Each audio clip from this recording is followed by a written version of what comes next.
जागिर छोडिन्छ बरु जागिर छोडिन्छ।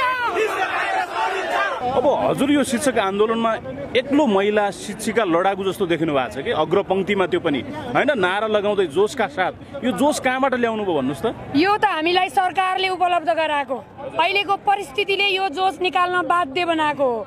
बुझ्नुभयो नि? हाम्रो यो जोश जबसम्म मर्दैन तबसम्म हामीले अग्रगामी शिक्षा ऐन प्राप्त गर्दैनौँ। हाम्रो जोश मातृशक्ति कस्तो हुन्छ, हिजो इतिहासमा पनि दुर्गाको ताकत, महाकालीको ताकत देख्नु भएन तपाईले? हामीले त्यही रूप धारण गरेर आएका छौँ यो आन्दोलनमा। शिक्षा ऐन जारी गर, केपी तेरो पाराले, केपी तेरो पाराले, नारी दमन बन्द गर। जस्तो अब एक किसिमको सात बुँदीलाई टेकेर फेरि अर्को सहमति हुँदैछ भन्ने कुरा छ नि, के हो खास? यो कुराका लागि कुरा हो। यो सात बुँदे अब सहमति भन्ने कुरै हुँदैन। कति पटक सहमति गर्ने? हामीले सहमतिको मात्रै चाङ लगाउने हो र? अहिले त हामी त निर्णायक आन्दोलनमा छौँ। ती हिजोका सहमतिहरूलाई अक्षरशः पालना गर्नु पर्यो भनेर हामी सडकमा छौँ। अब सहमति हुँदैन। बरु जागिर छोडिन्छ, शिक्षक पिट्न पाइदैन, शिक्षक पिट्न पाइदैन, प्रहरी दमन होस्, प्रहरी दमन मुर्दाबाद, प्रहरी दमन मुर्दाबाद, शिक्षक पिट्न पाइदैन, शिक्षक पिट्न पाइदैन, भ्रष्ट सरकार चाहिँदैन, पिट्न पाइदैन। किन बारम्बार यो भएको सहमतिको पनि कार्यान्वयन भएन?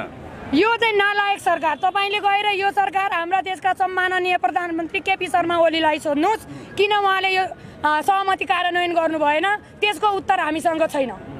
अब जस्तो वार्ता अब वार्ता भयो भने पनि, सहमति भयो भने पनि त्यो फेरि कार्यान्वयन हुन्छ भन्ने ढुक्क अथवा अहिले हामी सहमति गर्दैनौँ। अबको हाम्रो यो आन्दोलन सहमतिका लागि होइन। 28 दिनसम्म हामी भोक तिर्खा प्यास नभनिकन लडिरहेको यो सहमतिका लागि होइन। अब हामीबाट सहमति हुँदैन। अब जे हुन्छ कार्यान्वयन हुन्छ, हाती हुन्छ। अब उधारो सहमति हुँदैन, नगदमा कारोबार हुन्छ। अब शिक्षा कुट्न पाइँदैन, शिक्षा कुट्न पाइँदैन, नालायक सरकार चाहिँदैन, भ्रष्ट सरकार चाहिँदैन, नालायक सरकार राजीनामा दे, नालायक सरकार राजीनामा दे, होइन भने शिक्षा ऐन दे, होइन भने शिक्षा ऐन दे, शैक्षिक माफिया होशियार, शैक्षिक माफिया होशियार, हामी त्यसै छोड्दैन,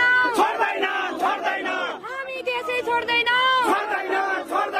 बरु जागिर गए जाओस्, बरु जागिर छोडिन्छ,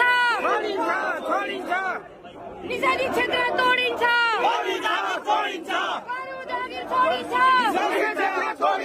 बरु जागिर छोडिन्छ।